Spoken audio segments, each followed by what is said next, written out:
When a fire occurs in the subway system, it can quickly escalate and cause injury to passengers and our employees through smoke inhalation or direct contact. That is why it is important to quickly select the proper fire extinguisher and put the fire out. In a few minutes, you will get an opportunity to practice using an extinguisher. But first, let's review a couple of important things. In order for a fire to burn, it needs a fuel source, oxygen, and energy to burn. This simple triangle shows how, by taking only one of these elements away, a fire can be extinguished.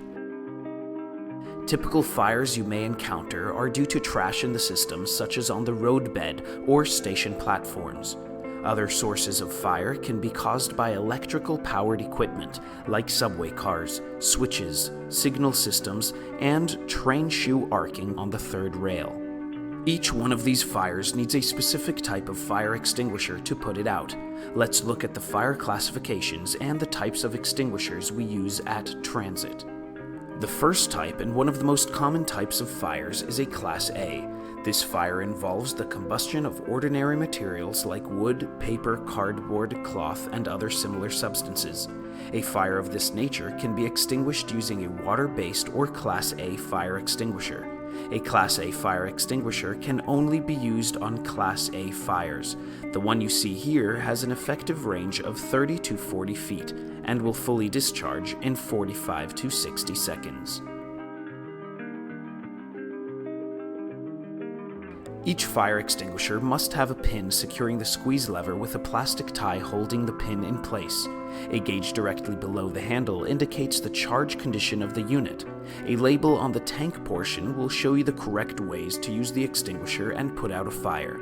It will also show you examples of the types of fires the Class A extinguisher is effective with and the types it is not to be used on. The second type of fire is a Class B.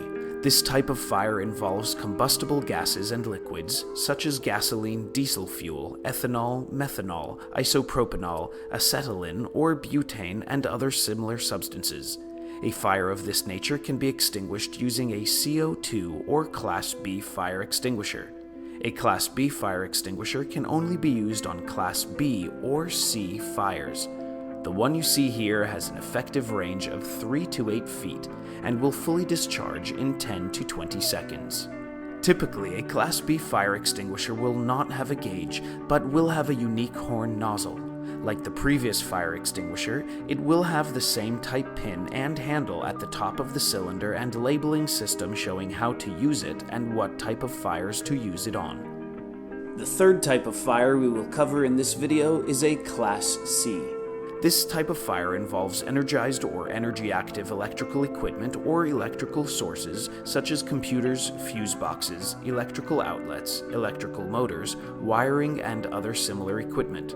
A fire of this nature can be extinguished using a CO2 or Class B fire extinguisher or a multi-purpose dry chemical ABC. The ABC dry chemical type contains a fine chemical powder pressurized by nitrogen gas, which will disrupt the fire chain reaction. The extinguisher has a gauge and an effective range of 5 to 20 feet and will fully discharge in 30 to 40 seconds. Now let's go over the pass rule as we see it used in action. Pull the pin.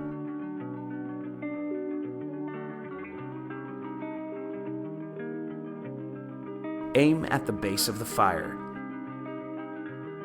Squeeze the handle of the fire extinguisher. Sweep from side to side.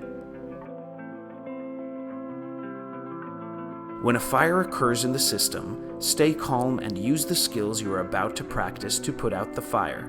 Remember to select the correct fire extinguisher, use the pass rule, and keep yourself between the fire and a route of exit.